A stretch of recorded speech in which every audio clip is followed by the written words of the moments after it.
Esperando que vocês estejam bem. Nós já começamos a estudar o Império Bizantino e os reinos bárbaros do sexto ano. A nossa aula de hoje, ela tem um componente curricular do sexto ano. E vamos, nos aprofundar na formação desses reinos bárbaros, como eu já falei, todos aqueles que não faziam parte do reino do Império Romano, aliás, eles eram chamados de bárbaros.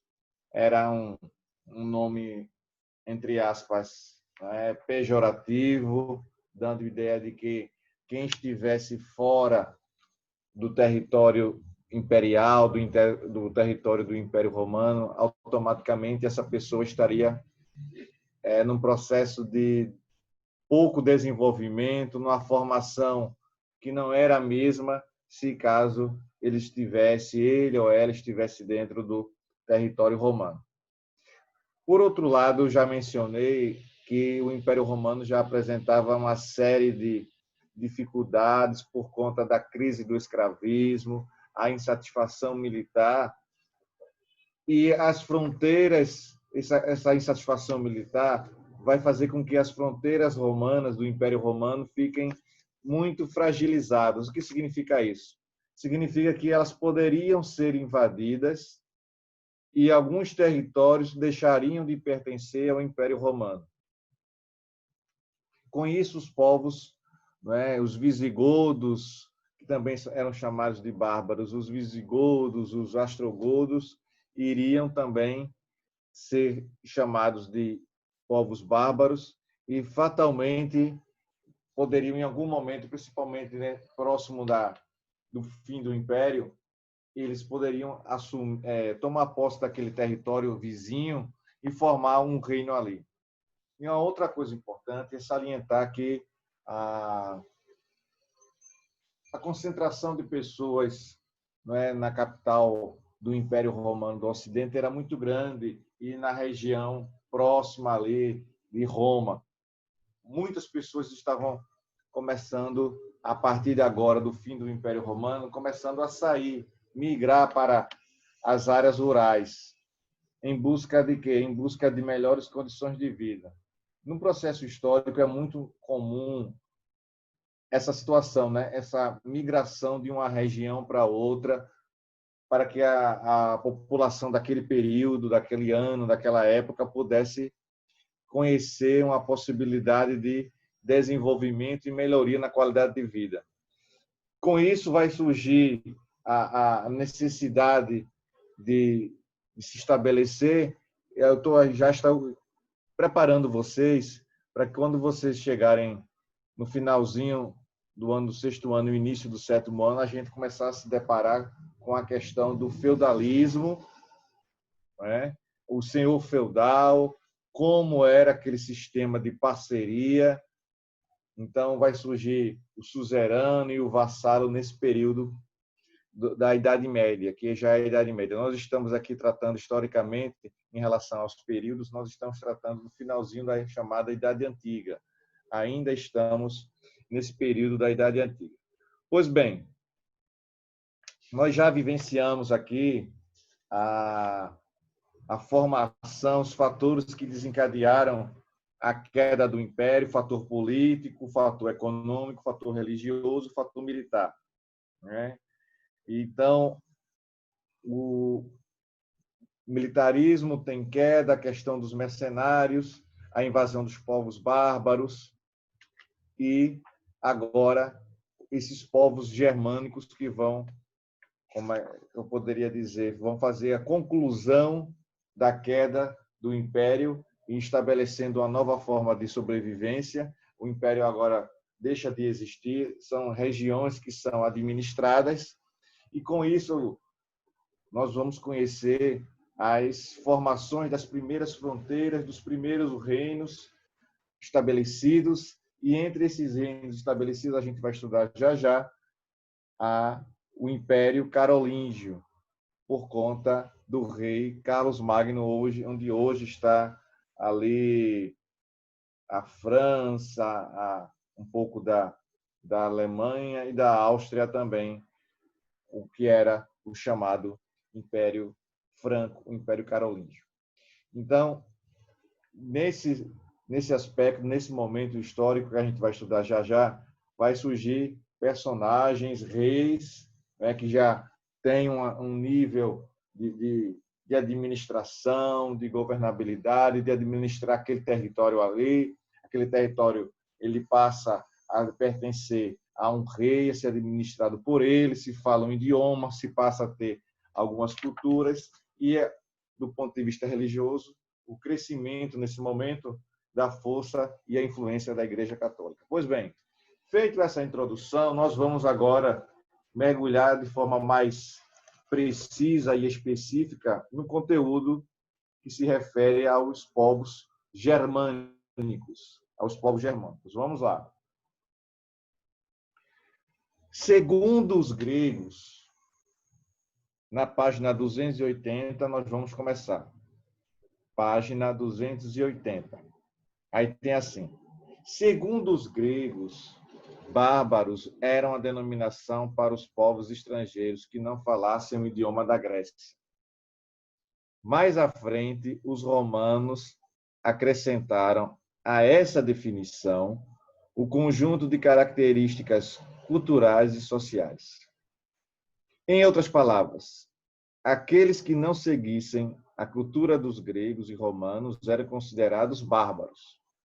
Além de não seguir a cultura dos gregos, não é, e romanos, eram considerados bárbaros, e passa a esse momento, não é, a entendermos que, com o passar do tempo, os territórios tendo uma sua definição, que a gente vai ver já já sobre isso.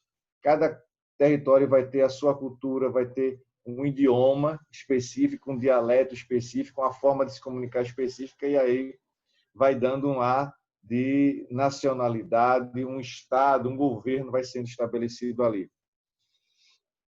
E, obviamente, nós temos que sempre considerar, para a civilização ocidental, a enorme, a gigantesca contribuição dos gregos e romanos. Tanto é que a gente se refere a essas duas civilizações, a civilização grega e a civilização romana, a gente se refere como a civilização clássica do mundo ocidental. Não esqueçam disso. É a civilização clássica do mundo ocidental, é Grécia e Roma. Por quê, professor? Porque elas nos servem de referência do ponto de vista político, jurídico, da filosofia, da economia, da estrutura dos poderes.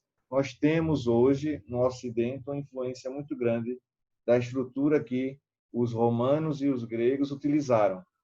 Deu para entender? Continuando aí na página 280.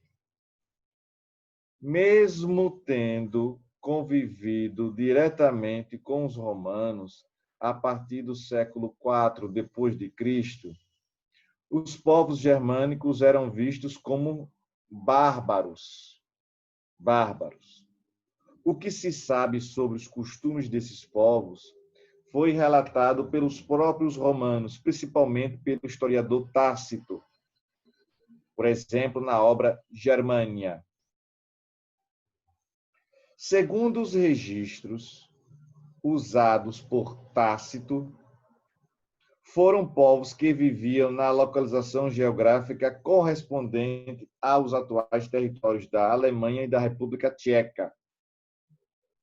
Alemanha e República Tcheca, onde habitavam esses povos germânicos. Esses povos ainda mantinham um sistema político antigo, baseado em clãs e tribos. Ou seja, desconheciam a existência de um Estado organizado.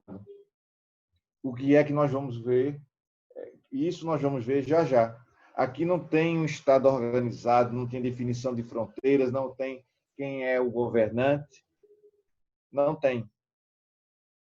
Né? Desconheciam, não tinham essa noção de um Estado organizado. Quem é que não tinha? Os germânicos. Deu para entender? Pois bem, sendo assim, Continuando a leitura aí, por favor. Sendo assim, os germanos criaram como base social e política o CIP, que se fundamentava na descendência para determinar os grupos familiares participantes.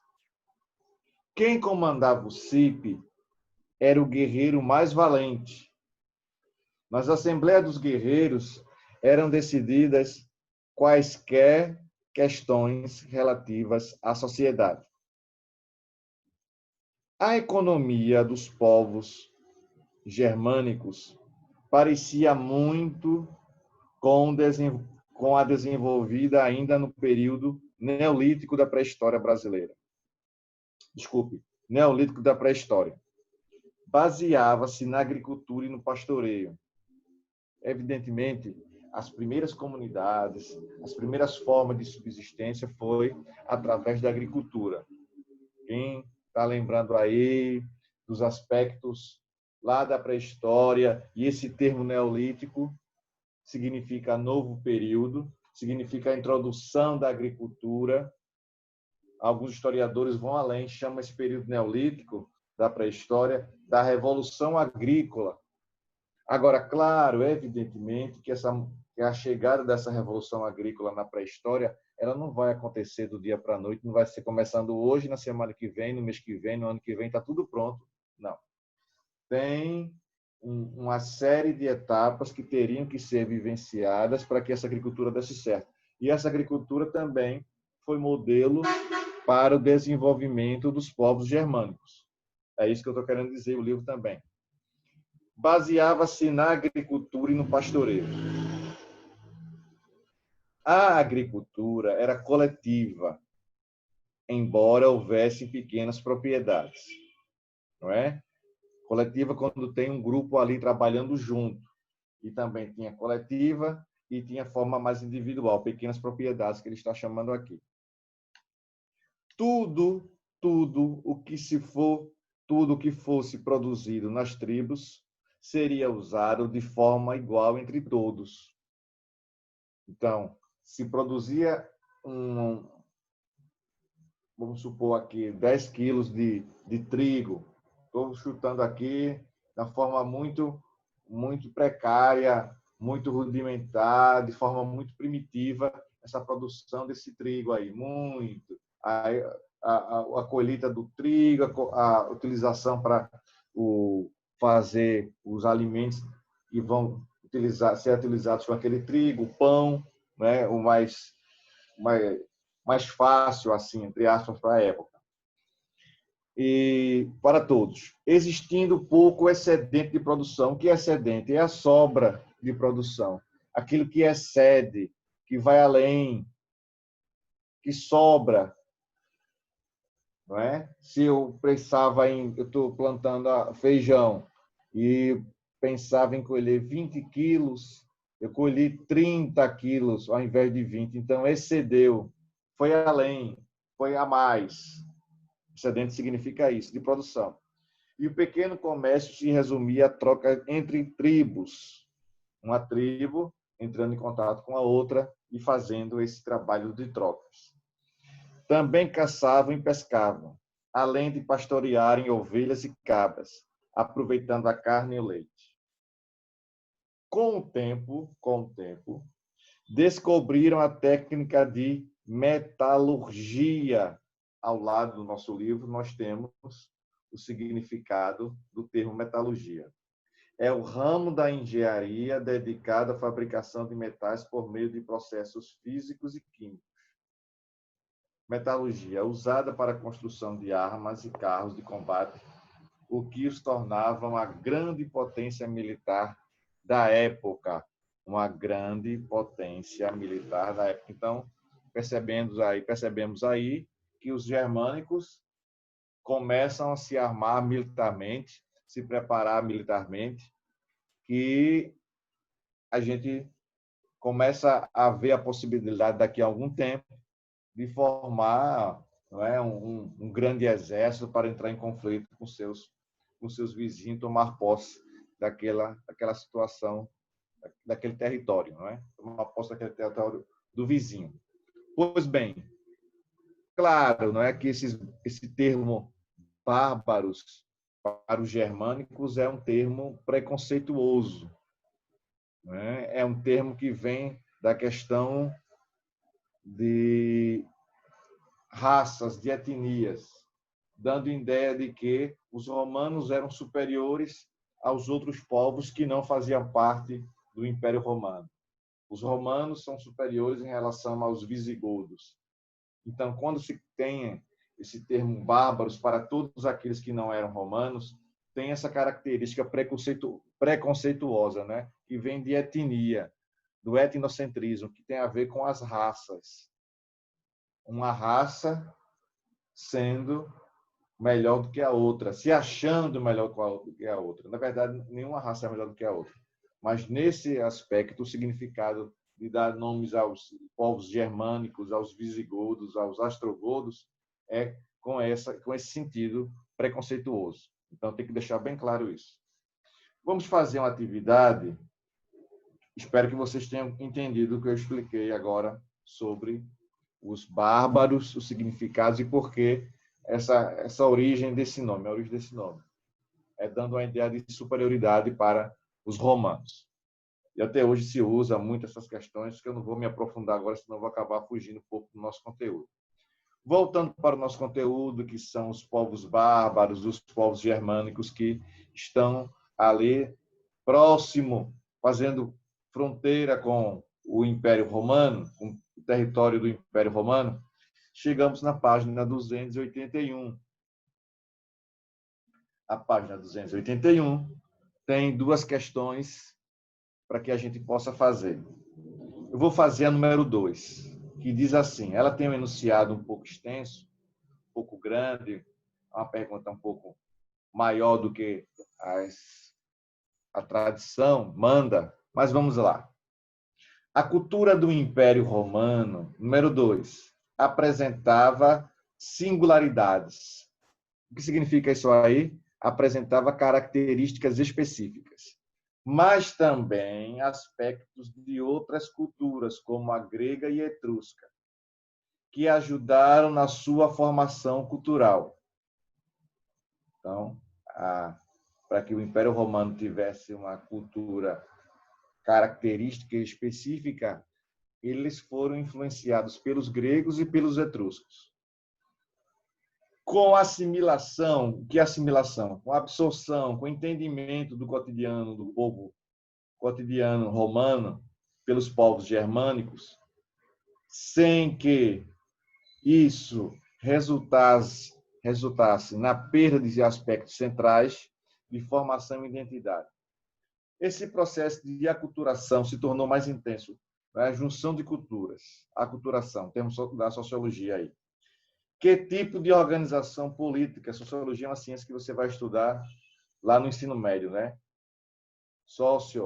Sociedade, sociologia, logia. Vamos lá. Logia, sociologia. Logia significa estudo e sócio significa sociedade.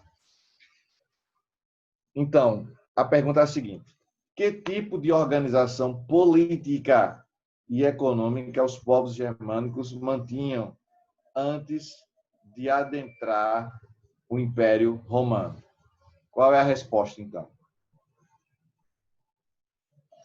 Os povos germânicos, anota aí, organizavam-se em clãs e tribos. Em clãs e tribos, vírgula, unidades familiares que eram comandadas pelo guerreiro mais valente, vírgula, as quais se deu o nome de CIP. Tinha uma assembleia de guerreiros que decidia quaisquer questões em sua sociedade. Bom, a economia germânica era baseada na produção agrícola coletiva, voltada para a sua subsistência, vírgula, embora houvesse algumas poucas propriedades privadas, vírgula, geralmente atribuídas aos chefes dos clãs. Ponto. Também, caçavam, vírgula, pescavam e pastoreavam. Pronto, essa é a resposta do segundo quesito, que se encontra na página 281. Vamos lá, a formação dos reinos bárbaros. Na mesma página aí. A formação dos reinos bárbaros. A queda do Império Romano do Ocidente foi causada por problemas sociais, militares, econômicos e religiosos, mas principalmente políticos. Nesse quadro, as invasões bárbaras foram decisivas para uma mudança determinante nos costumes dos povos europeus. Entre os povos que mais influenciaram a queda de Roma estavam germânicos, magiares e hunos. Mas foi com os francos que se iniciou o processo de formação dos reinos bárbaros. O término, ou seja, o fim do Império Romano, desculpe, pôs fim também à centralização política das grandes civilizações. Bom, iniciava-se uma fase de total descentralização. O que significa descentralização? É não existir mais centralização. Esse termo aí 10 significa negando, não existindo mais centralização. Para boa parte da Europa. Por quê? Porque a Europa agora, com o fim do Império Romano, vai se organizar de forma diferente.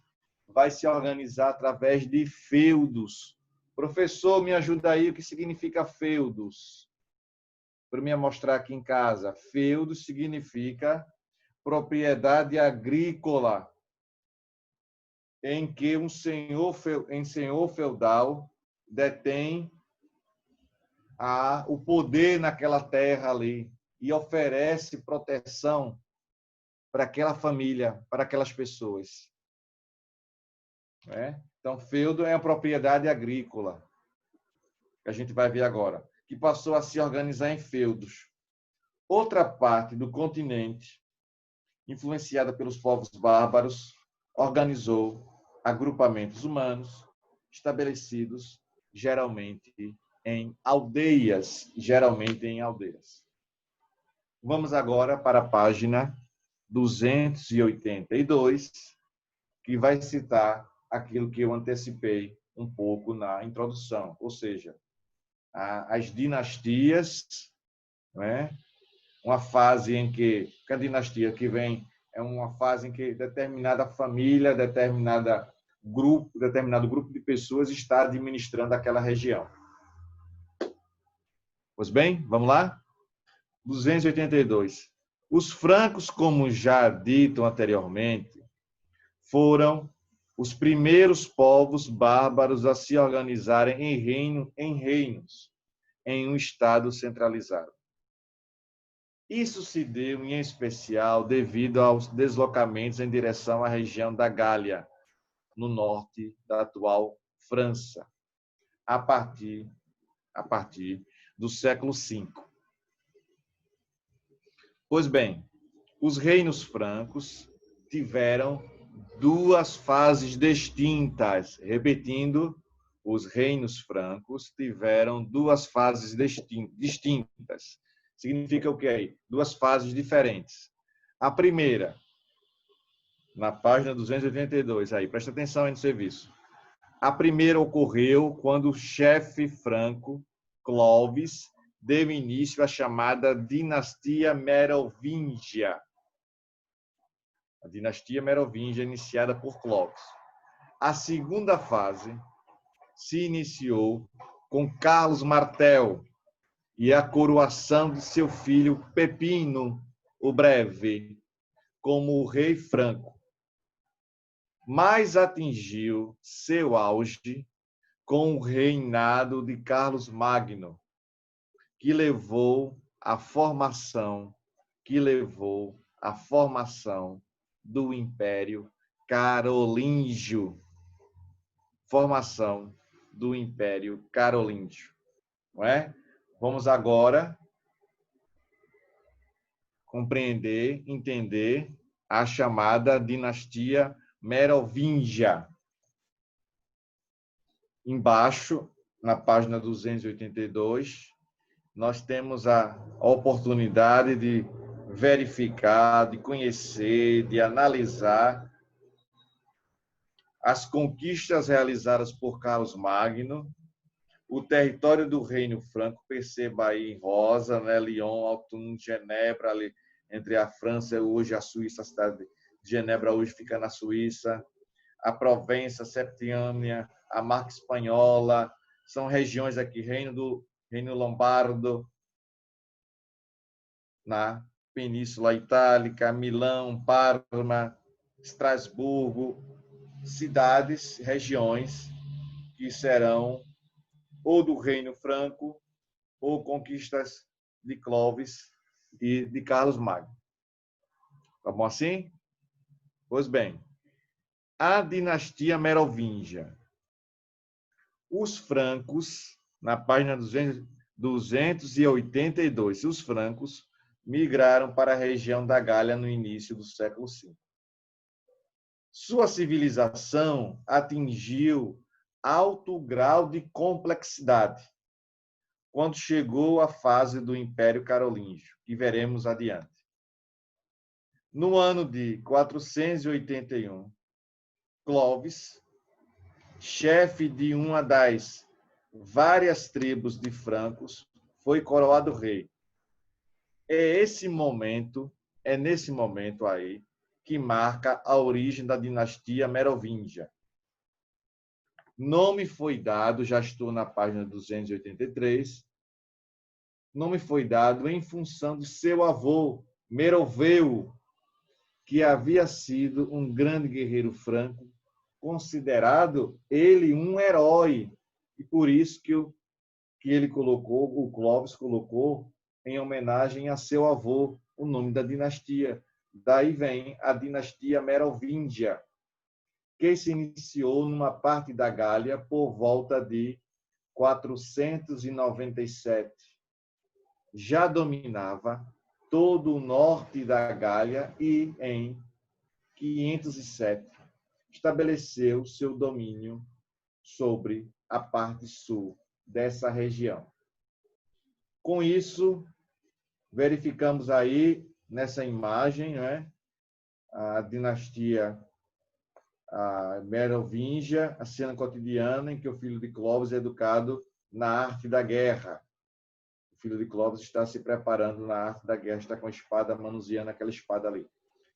Prosseguindo. Clovis foi escolhido rei devido a uma aliança estabelecida com a Igreja Católica. Enquanto a Igreja legitimava Clovis como rei, este estabeleceria o cristianismo como religião dos francos. Sendo assim, Clovis se converteu ao cristianismo. A única estrutura política que havia sobrevivido à queda do Império Romano havia sido a própria Igreja Católica, não é? As outras instituições todas deixaram de existir e a Igreja Católica não, ela permaneceu.